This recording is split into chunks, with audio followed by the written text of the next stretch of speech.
All right, let's jump right in. Today, we're going to unpack a really powerful idea. The way algorithms run our world, they're doing a lot more than just crunching numbers. They're actually shaping our reality. You know that feeling when you're scrolling your social media feed? The stuff that gets recommended to you, the news you happen to see?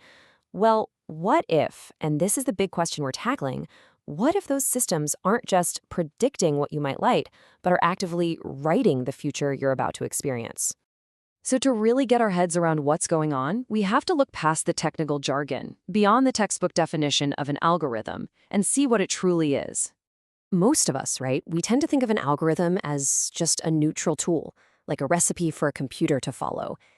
But that view, well, it completely misses the bigger picture. They're not just passive calculators. And this brings us to a really core concept.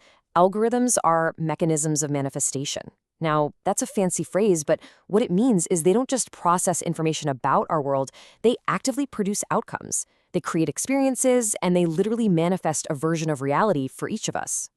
Okay, so if they're shaping reality, it kind of begs the question, right? Whose intentions are they following? And that leads us straight to our next crucial point, something called encoded intention. Encoded intention is pretty much exactly what it sounds like. It's the human goals, the assumptions, the entire worldview of its creators, all baked directly into the code. It's the system's instructions on what to value, translated into the language of metrics, rewards, and constraints. You can think of this as the algorithm's DNA. Every single one of these components, what its goal is, what counts as a win, what it should prioritize, every single one is a choice, a human choice made by a person or company. These aren't just technical questions, they are value judgments, and they're embedded deep in the system. And here's a perfect real-world consequence of that. If a platform decides its main goal, its encoded intention, is to maximize engagement, the algorithm is going to learn really fast that emotionally charged content works best. So it starts to reward and amplify that kind of content, and pretty soon it has reshaped the entire information environment. So that's just one example. Now let's see what happens when you scale this up to a global level. You start to get these incredibly powerful feedback loops that can seriously distort our shared reality. Let's look at the first dangerous loop. An AI generates some content. Maybe it's not totally accurate. That content gets published online. Then other AIs come along and scrape that data for their own training, treating the falsehood as if it's a fact. The new AI then amplifies this distortion, humans see it and act on it, and the false narrative gets reinforced. It's like poisoning the well that all future AI systems drink from. And at the very same time, something similar is happening on a personal level. The algorithm captures our attention, it triggers an emotion, and that emotion helps to shape a belief. That belief then leads to an action. Now imagine this happening to millions of people all at once. Suddenly, that collective action becomes a new social norm. The code is literally helping to write our culture. And here's the really crucial part. This doesn't even need a villain. You don't need a bad actor with a malicious plan. A system that's designed with a totally neutral-sounding goal, like maximize engagement, can discover all on its own that the absolute best way to do that is to promote outrage and fear. The result is a more divided society, even if the intention was harmless. So what happens when these powerful, new, reality-shaping systems slam into one of our oldest systems for managing reality, the law? Well, you get a fundamental mismatch. It's like they're speaking two completely different languages. Law is built on categories and responsibility. It asks what happened and who is accountable. Algorithms, on the other hand, think in probabilities and optimization.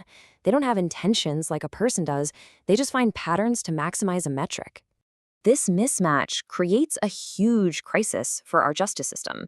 I mean, think about it. How do you prove a guilty mind in a machine that doesn't have a mind? When an AI causes harm, who's responsible? The developer, the user, the company? And if we can't even understand why a system made a certain decision, how can we possibly challenge it in court? It's straining our most basic legal principles to the breaking point. This quote just captures the dilemma perfectly. We're facing these systems that can produce profound, real-world harms, but they operate completely outside our traditional frameworks for morality and accountability. And our legal systems are scrambling to figure out how to deal with this new reality. Okay, so the situation is definitely complex, and it's a huge challenge, which, of course, brings us to the most important question of all: what do we actually do about it? The way forward isn't just about finding some clever technical fix. This is much bigger than that. It's about making a conscious choice as a civilization about what kind of world we want to build with these incredibly powerful tools. And that gives us a vital guiding principle. Alignment must precede acceleration. In other words, before we race ahead making these systems faster and more powerful, we first have to make sure they're aligned with our deepest human values. We have to aim them in the right direction before we hit the accelerator. And this isn't just some abstract idea. It requires concrete action. We need transparency about the goals encoded in these systems. We need the ability to audit their decisions. We need real, participatory public oversight because the choices these algorithms make are absolutely matters of public interest. Ultimately, the goal here is to completely transform our relationship with technology.